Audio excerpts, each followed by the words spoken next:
그래서 사실은 그 교과서 본문을 외우려고 하지 않았으면 좋겠다고 하는 게 제가 말씀드리고 싶은 거고, 본문을 그럼 안 외우면 어떻게 해야 되냐, 이거 옛날에 영자 신문사 기자들이 많이 했던 훈련인데,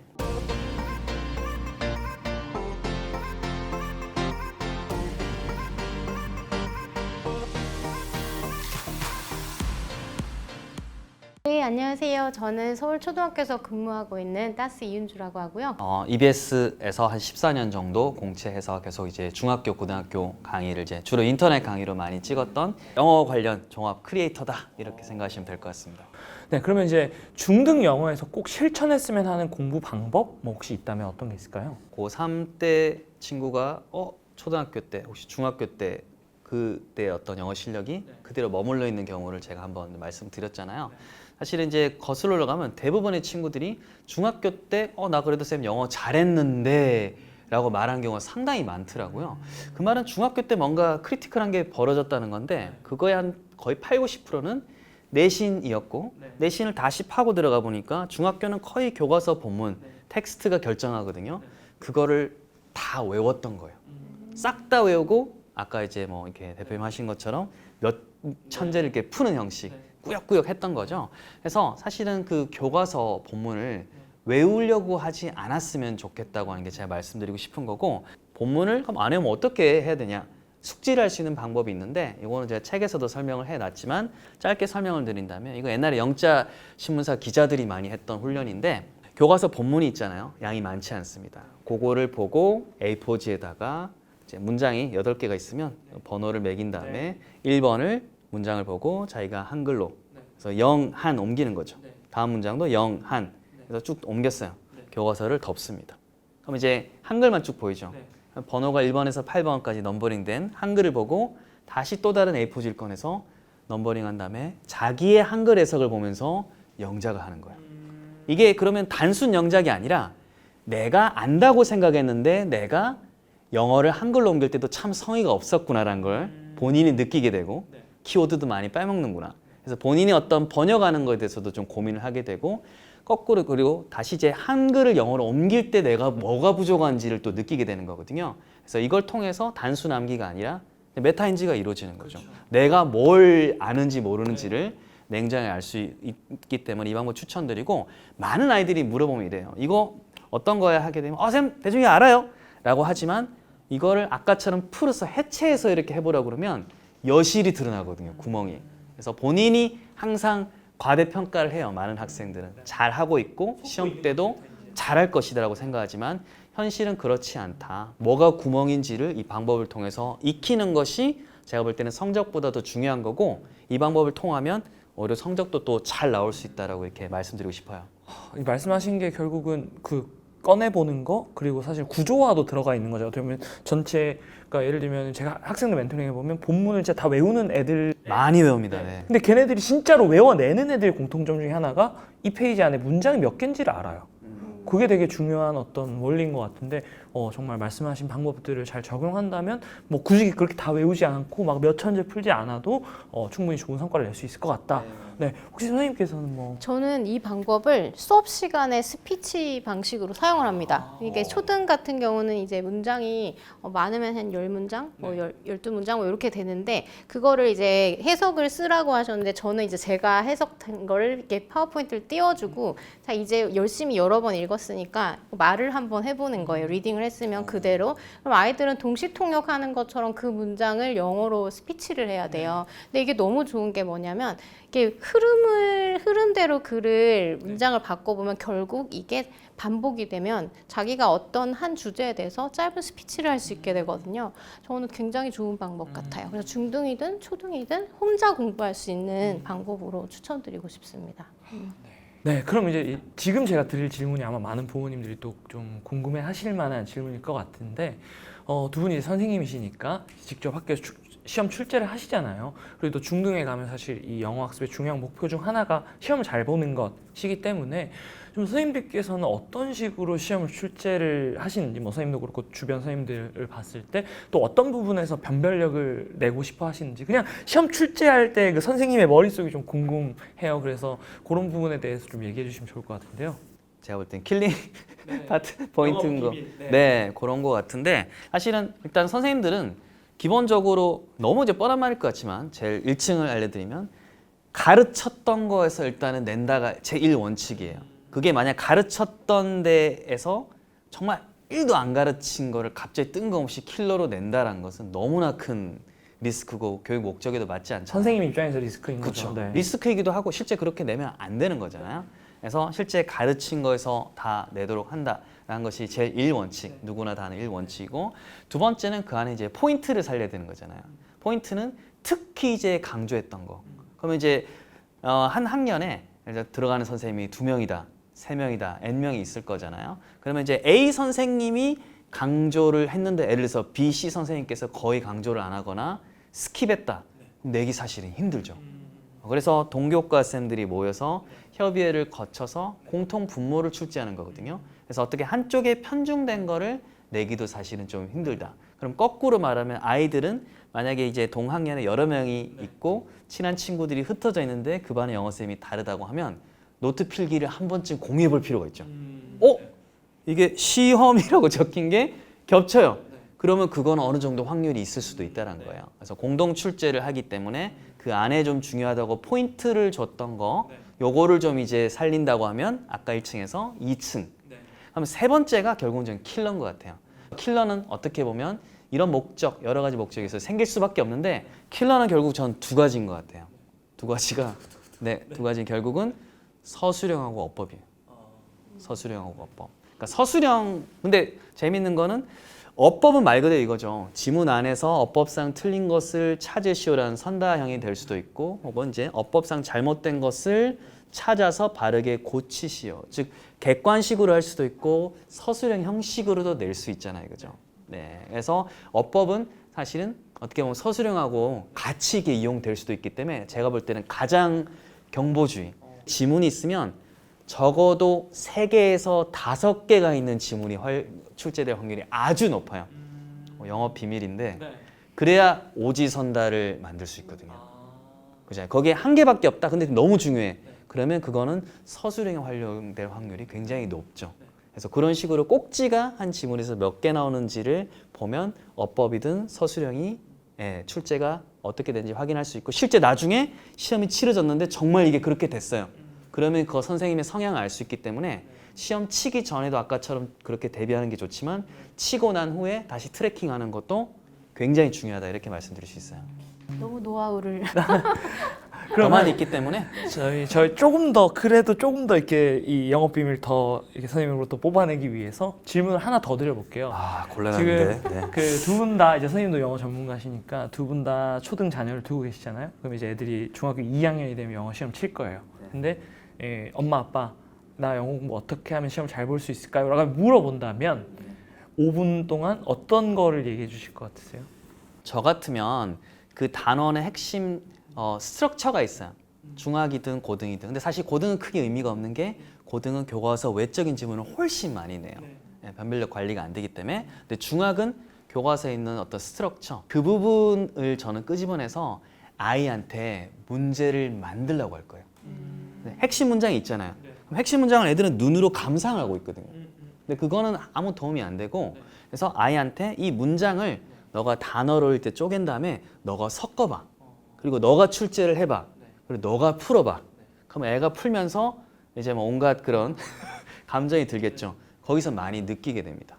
그래서 핵심 부분을 뽑아서 본인이 순서를 바꾼다든지 이렇게 해서 미니 서술형을 만들어 봐라. 그래서 출제자의 관점 시각을 살짝 맛보게 하면 아이가 완전 달라집니다. 저 같은 경우는 지금 초등학부모니까 이제 처음에 이제 습관 잡는 걸 많이 조언을 할 것 같아요. 시험 전에 막 조언하기보다는 평소에 선생님께서 강조하시는 부분이라든지 아니면 이렇게 표시해 주시는 부분 있잖아요. 그런 거를 잘 기억하고 기록해두라. 그래서 시험 전에 이제 그 부분을 우선적으로 먼저 공부를 하고 대비를 하는 거를 평소에 미리 먼저 한번 해주시면은 처음부터 수업 들을 때부터 좀 집중을 하지 않을까 그 생각이 듭니다. 오늘 정말 많은 영업 비밀 얘기해 주셨는데요. 아무쪼록 그 교과서와 수업 그리고 뭐 더 붙인다면 어법 이런 것들이 조금 시험의 출제 포인트가 될 것 같다라고 할 수 있을 것 같습니다. 네, 그럼 지금까지 이제 초등, 중등에 대한 얘기를 정말 다양하게 해봤어요. 그래서 고등 얘기를 안 할 수는 없으니까 좀 짧고 굵게 딱 두 가지만 여쭤보고 이제 마무리를 할 텐데요. 우선 첫 번째로 그 고등에서 결국은 또 영어에서 많은 고민하시는 게 내신과 수능, 뭔가 이거를 양자택일로 바라본 학생들도 존재한단 말이죠. 하지만 저는 당연히 병행해야 된다고 생각을 해서 이 내신과 수능 병행을 어떻게 해야 될까요?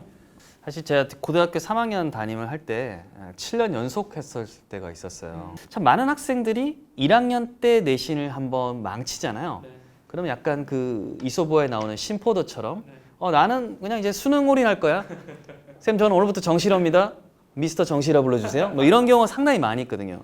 그러면 정시를 하니까 응원해줘야겠다는 마음도 있겠지만 이 친구의 본질적인 문제는 내신 전략에 실패를 했고 나는 내신을 더 안 하고 싶어요. 그렇죠. 스크래치가 났다 이거죠. 피하고 싶은 거죠. 네, 그러다 보니까 나중에 3학년 때 상담을 해보면 쌤 제가 그때 조금 더 내신을 했더라면 지금 선택의 폭이 더 넓었던데라는 걸 그때서야 깨닫거든요. 근데 그렇다고 그 친구 설득하는 건 굉장히 어렵습니다. 그래서 사실은 처음부터 마인드를 고등학교 들어갔을 때는 1학년 때는 저는 내신 올인이라고 봐요. 좀 위험할 수도 있지만 내신 올인이라고 생각을 해야 애들은 거의 한 8, 90 전력을 합니다. 그래서 내신을 거의 올인을 하고 그럼 수능을 버리란 말이냐? 내신 문항이 요즘은 수능 거의 유형을 따라가게 돼 있어요. 거의 그렇게 기출이 돼 있기 때문에 요거를 내가 수능을 놓고 있는다고 해서 나중에 내가 최종적으로 수능을 봤을 때 점수가 낮을 거라는 생각은 버려야 되는 거예요. 그래서 병행은 맞습니다만은 1학년 때는 내신을 거의 올인한다는 생각을 하고 2학년 때는 그렇죠. 그 학교에 있는 선생님들에 대해서도 좀 알게 되고 학교 생활에 대해서도 내가 안정화되니까 좀 더 이제 내신에 대해서 안정화를 시키고 사실 3학년은 내신의 어떤 뒤집기? 솔직히 저는 어렵다고 봅니다. 1학기 때까지 거의 들어가지 않기 때문에 그래서 이런 식으로 1학년, 2학년 그리고 3학년 이렇게 점점 어떻게 보면 내신은 피라미드처럼 중요도가 혹은 몰입도가 좀 이렇게 좀 줄어든다고 봐야 되겠고 거꾸로 수능은 이제 이렇게 가는 게 맞겠죠. 그래서 1학년 때는 가볍게 내신을 통해서 수능을 맛본다. 라고 하면 2학년 때는 유형을 이렇게 좀 보면 되고 대신 3학년 때는 육모, 구모가 이제 평가원 케이스 마크잖아요. 그죠? 그거는 확실히 다른 사설이랑 다르거든요. 그리고 선지 같은 경우에는 정말 그 선택이 까다로워요. 일반 사설이 따라갈 수 없는 벽이 거대한 벽이 있어요. 아무리 출제를 해도 못 쫓아가거든요. 그래서 3학년 때는 그때 아껴놓은 기출을 풀고 특히나 오답 노트를 통해서 선지 분석을 엄청나게 열심히 해야 됩니다.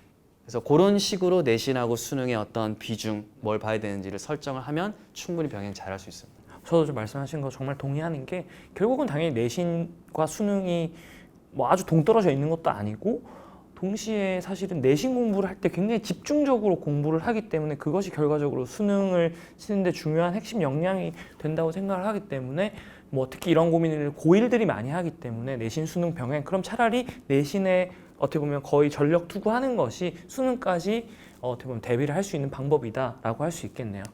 네, 그럼 이제 마지막으로 이것만큼은 좀 꼭 했으면 하는 고등 영어 공부 방법이 있다면 뭐 혹시 어떤 게 있을까요? 사실은 이거는 거꾸로 말하면 이제 고등 영어에서 가장 최대 변별력, 최고 변별력을 좌우하는 것은 무엇일까? 그리고 그거에 대한 답은 무엇일까라는 것을 우리 구독자분들한테 전달해 드리는 것 같은데 이번 수능도 그렇고 저번 수능도 그렇고 역대 수능 독해 보통 이제 빈칸 추론 킬러잖아요. 그죠? 가장 정답률이 낮은 것이 13%예요. 13%란 말은 100명이 시험 보면 87명은 틀린다는 거잖아요. 그죠? 더 슬픈 거는 그 13명이 맞았다고 하더라도 너 왜 맞았니? 물으면 찍었는데 하는 친구들도 있는 거예요. 3, 4번 헷갈리는데 이상하게 4번 손이 가잖아요. 그죠? 그래서 그럼 그 친구들 중에서도 찍은 친구들을 떼내고 나면 언더 10% 정도의 극강의 어떤 난도를 자랑하는 킬러 문항이 있는데 그 킬러 문항들의 공통점을 열어보면 뭐냐면 해마다 유튜브에 보면 수능 치고 나면 이제 외국인들 나와서 보면서 Oh no, this is 뭐 이러잖아요. 그죠? 그게 그럴 수밖에 없는 게 극도의 추상성을 갖고 있습니다. 그래서 제가 말씀드리고 싶은 거는 해마다 수능에서 킬러 문항은 극도의 추상성을 자랑한다라는 거거든요. 그러면 추상성이라는 건 뭐냐면 한글로 해석을 옮겨서 봐도 해독이 안 됩니다. 가령 우리 음식을 골고루 잘 먹어야 된단 말을 어떻게 표현하냐면 인간이 더욱더 바람직한 종족 번식을 하는 삶을 영위하기 위해서는 좀 더 나은 종류의 영양소를 고루 섭취할 역할을 다하는 것이 필요하다. 뭐 이런 식으로 푸는 거예요. 사실 이제 그렇게 장황하게 풀더라도 핵심이 뭔지를 뽑아내는 것은 요즘 정말 핫한 문해력인 거잖아요. 그죠? 그래서 이거를 하기 위해서는 결국은 수능에서는 딱 두 가지입니다. 첫 번째, 발췌독입니다. 모든 거를 다 이제 해석을 하는 게 아니라 읽은 다음에 이게 핵심이 이 문장에서는 뭐였지라는 것을 키워드를 뽑는 것이 첫 번째 중요하고, 두 번째는 많은 친구들이 간과하는데 하나의 질문, 텍스트를 읽었으면 이거를 한 문장으로 자기 언어로 꼭 요약을 해봐야 됩니다. 자기 언어가 없으면 무조건 휘둘릴 수밖에 없거든요. 그래서 이 발췌독하고 요약하는 거, 이 두 가지를 함으로써 추상성을 넘어라. 이게 최상위권으로 갈 수 있는 전 답이라 봅니다. 아, 정말 저도 공감하는 게 수능 영어 시험은 사실 조금 쉬운 난이도의 국어 수능을 그냥 영어로 바꿔놓은 거라고 생각을 하고 결국은 뭐 이 국어 공부와 영어 공부가 사실 같은 연장선상에 있다라고 생각이 들기 때문에 당연히 뭐 어휘나 어법 이런 기본기가 이제 어느 정도 깔려 있다면 사실 그때부터는 어떤 독해, 문해력의 문제고 뭔가 이 영어 실력을 끌어올리기 위해서 단순히 그냥 영어 문법, 영어 어휘 여기에 집중하는 게 아니라 조금 더 본질적으로 그 밑에 깔려 있는 것들을 봐야지만 진짜로 어떻게 보면 원하는 결과를 얻을 수 있다라고 할 수 있겠습니다. 네, 정말 오늘 뭐 초중고 영어 공부 로드맵 정말 로드맵이 된 것 같아요. 네, 정말 많은 얘기들을 나눠주셨는데요. 마지막으로 그럼 저희 시청자분들께 한 말씀 부탁드리겠습니다. 오늘 이렇게 긴 시간 함께 해주셔서 너무 감사드리고요. 진짜 드리고 싶은 말씀은 영어는 그냥 우리 학생들의 많은 능력 중에 하나일 뿐이라서 그게 내가 잘 안 된다고 해서 전혀 주눅들거나 자신감을 잃을 필요가 없고, 그리고 또 이게 입시 영어가 있지만 실제로 영어를 대학교를 졸업하고 나서 훨씬 사용할 일이 많기 때문에 입시 영어에만 너무 매달리기보다는 투트랙으로 내 정말 영어 능력을 키우는 방향도 공부를 하면서 그 길을 찾아가면서 학교 시험도 준비하면 큰 걱정 없이 여러분 다 잘 마무리할 수 있을 것 같습니다. 제가 볼 때 영어는 한국 어떤 사회에서 굉장히 큰 비중을 차지하고 있는 어떤 교과, 언어 이상의 어떤 상징성을 갖고 있다고 좀 생각을 합니다. 그러다 보니까 많은 부모님들이 아이들이 과도한 어떤 평가, 암기 스트레스 속에 살아가게 되는데 좀 이런 생각이 들어요. 어떤 영어를 위한 인생을 살아가고 있지는 않나. 근데 사실은 인생을 위한 하나의 점, 영어인 거거든요. 그래서 인생을 위해서, 아이의 인생을 위한 하나의 어떤 조각으로서 영어가 될 수 있도록 우리 부모님들께서 많이 조력해 주시면 감사할 것 같습니다.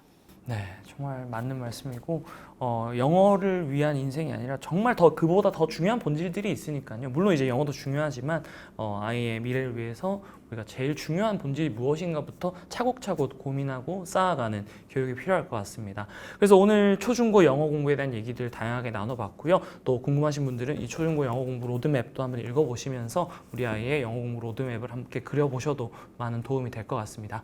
네, 그럼 저희는 다음번에 또 좋은 컨텐츠로 찾아뵙도록 하고요. 지금까지 조작가 따스쌤 홍공쌤 허준석이었습니다. 네, 감사합니다. 감사합니다. 감사합니다.